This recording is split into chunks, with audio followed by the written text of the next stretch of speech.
Yes, yes. I too am still recovering from the carbon and noise emission pollution of the human flight experiment that we were just subjected to.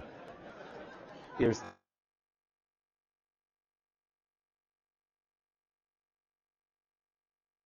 so it's very, very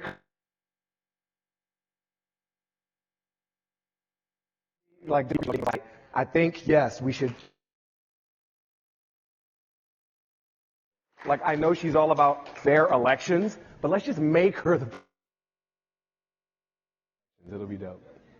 I'm here because of this woman, Baratunde Thurston, who was a domestic worker, who was a survivor of sexual assault, who was a computer programmer, who never graduated from college, and worked for the federal government in the late 70s and early 1980s, enabling so much of my life. I had really early access to technology, and it made everything a lot doper for me.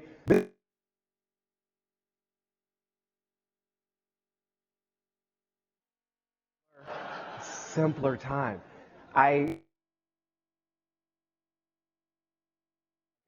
In 1998, and most jobs that I have had, extracurricular activities, created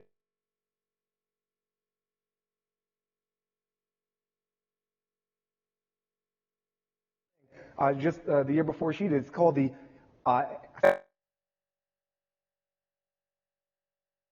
remarks. I said the following. This was 3 years ago, March 2016. They aren't pure or objective. Like journalists, they're embedded with the values of their makers. They reflect the society around them. Innovation is all about making the world a better place, and the algorithms and code that claim to do so derive from this very.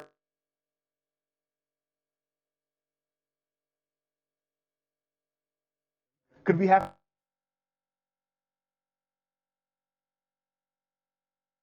lines, and we've been talking about so many of them, losing access to our information, whether it's self-driving cars, literally happening. And of course, there's kind of the chief apologizer of them all. Facebook's really more of a cloud service at this point. I think of it as apology as a service, or AAS. See what I did there? Multi-cloud. It's my hybrid cloud for you. But there is another way that we can pursue our future. Last year, I wrote a double-header piece for Medium where I tried to understand all the data that was out there about me, did a data detox, if you will, and came out of that with a set of principles that I thought should guide us into the future. I then open sourced that document using a massive platform company called Google, and people have added to it. So what I'm going to share with you are 9 ways that I think we can dig our way out of this hole and build the internet in the future we were promised and that I think we deserve. The first thing is the notion of transparency and trust scores, and I mean real transparency. We are all judged by a number, most of us, a credit score that determines our ability to get jobs and housing. I think it's time to flip that around and start judging the companies and organizations that mismanage our data in a much more transparent way. A sort of data nutrition label, where when we want to know what's in our food, we don't drag chemistry sets to the grocery store and test individual parts. We read the label that our government has created a standard around, and it helps us become informed consumers and citizens in the process. Same with LEED certification. We could have a stamp that let us know what the employee access is, have there been breaches, or what sorts of activities are companies and organizations doing with our information. And further, I think it's so many of these organizations are very good, very clear, very convincing when it comes time to sign us up and take our money. But when it comes time to explain what they're doing with our information, all of a sudden I need a law degree to understand that communication. Where's that growth hacking mindset? Where are those slick visualizations when it comes to explaining what you're doing with this essential part of me? The second step is to change the default settings from open to closed. We've lived too long in a world where defaults matter, and we default to hoarding data and information about customers and users of these services. I propose a much more lean approach. Mozilla has a practice called lean data practices, which I encourage every builder to take a look at. We could switch to something where you treat data like things you want to limit: sugar, Netflix, cable news, carbon, and try to get as much done as possible with as little data as possible. Be a data conservationist. Third point, let's shift the mindset around data ownership and portability. I think, amateur lawyering here, we should start treating people's data as a part of their property. Whether I actively generate it or it's derived from my behavior, whether it's of me or about me, whether it's the content or the metadata, it's an extension of my being. And so you respect that the same way you hopefully respect other human beings' bodies. And obviously we're still working on that in a number of different categories. There's a further element of this that when we are enlisted in unpaid labor on behalf of massive organizations to get access to our own information, that should be recognized. I'm basically a co-owner of Waze at this point, as well as Waymo for all the stoplights and crosswalks I've identified on behalf of Google. Fourth point, I think there's a language opportunity to shift away from just privacy to permission, to words like consent, agency, self-determination, and sovereignty. Privacy has this binary feel. It's either private or it's not. Permission is something that can be granted, it can be temporary, it can be context sensitive. But we should open up the level of nuance to allow people to have much more control over ourselves and how we're represented. And speaking of representation, we've lived forever in a world of systemic exclusion. I argue for systemic inclusion. And this is not about just doing nice things or being charitable. It's about being relevant. It's about asking who's been overserved and who's been underserved. And let's use this superpower for something that actually shifts that balance a little bit. Number 6, imagine harder. There's a game that anyone building a service could play called What's the Worst Thing That Could Happen? And I think we need to be playing that game much more before we press the launch button than after and figuring out on the other side. So there's a great product and process called Ethical OS that Omidyar helped fund that asks some of these essential questions as you're mapping out your products and your services. Bring these questions to the table before that launch button is pressed. Number 7, we got to break open the black box. There's been such mystery about how these services are recommending what video for you to play, who might be a friend, where you should spend your money. It doesn't need to be that way. We have other industries where there is a level of accountability and inspection. Peer review, food inspectors, auditors, journalists play this function. I think as we get more and more AI and machine learning algorithms writing their own machine learning algorithms, we could use a similar approach so that we can challenge, inspect, and measure the impact of what these systems are putting out into the world. Because just trusting the machines is not a good idea. Just trusting the politician, also not a good idea. We must be constantly vigorous in this. Number 8, we need to upgrade and enforce the rules. One thing I'd love to see is the Data Protection Agency. I'm talking flak vests, pocket protesters, pocket protesters and protectors.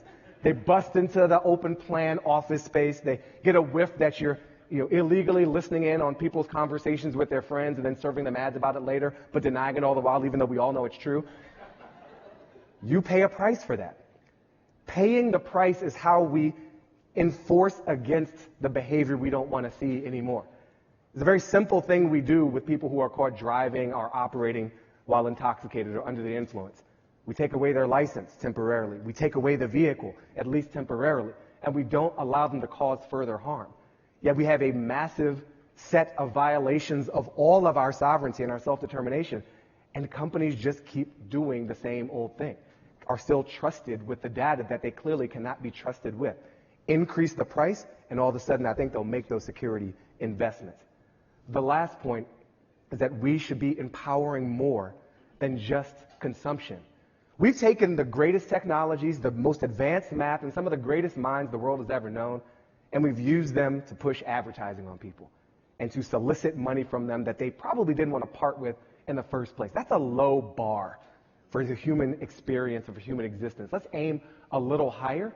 One of the things I like to say is let me do what you can do. I remember the first time I used Facebook as an ad buyer as opposed to as a friend. And I saw my friends in a whole new way. I was able to organize them. I could understand what they cared about. I couldn't see them more deeply unless I saw them as an object, unless I saw them as something to be targeted and extracted from. But as the human relating with them, I had no access to this whatsoever. We have overinvested in the exploitation of our relationships and underinvested in the sincerity and depth and heart of them. And we don't have to make that choice every time. Apply the superpower that we're sitting on to other opportunities and to other problems. We're just at the beginning of this. It doesn't have to end this way. There's one example that I'm really excited to share. I have nothing to do with it, but I'm just proud of them. There's an organization called Fix NYC, and they have used many of the technologies that we are debating about and celebrating and investing in today to help people who many of us ignore. Folks living in low-income housing and subsidized housing with landlords who are essentially slumlords, and they're making it easier for folks to file complaints, to get in touch with housing court, to organize. They're using the same exact tools for a much higher purpose, and it's one of thousands of examples, but there should be even millions more in this particular direction. Now I'm going to leave you with some homework, some reading assignments. I've also have this whole deck available online. I really want you to use it in your organizations. EthicalOS.org, .everyone.org.uk, Data and Society Research Institute at this URL, AI Now Institute, and Project Include, which really does a good job of setting forth some ways that you can be more actively inclusive, systemically inclusive in the hiring practices of some of these tech organizations. And a couple of books, The Age of Surveillance Capitalism. It should be mandatory to come to Code that you have to have read this book and then prove that you read it, so maybe we can implement that for 2020. Decolonizing Wealth is not directly about tech, but it is about the history of capitalism in the West and the absolute exploitation of indigenous peoples and what we've lost when we shove that entire group aside. There are still many of them left, and they have a lot to share that we can learn from. And I think there's a healing potential in all of this. Finally, The Verge. The Better World series, they didn't pay me to say this, they didn't pay me at all, but it's a really good vision of what the world could be like. I think of it as sort of an inverse Black Mirror. We're very good at scaring ourselves about everything that's wrong. These are some really rich portraits of everything that could be right if we choose different paths today. I never am on a stage without making mention of the climate crisis and what we can do about it. So I also encourage you to read this book, Drawdown, the most comprehensive plan ever to reverse climate change, which we can absolutely do. The key question is, what kind of world do we want to be in?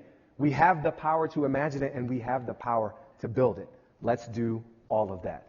Thank you very much. Wakanda forever. I am Baratunde Thurston.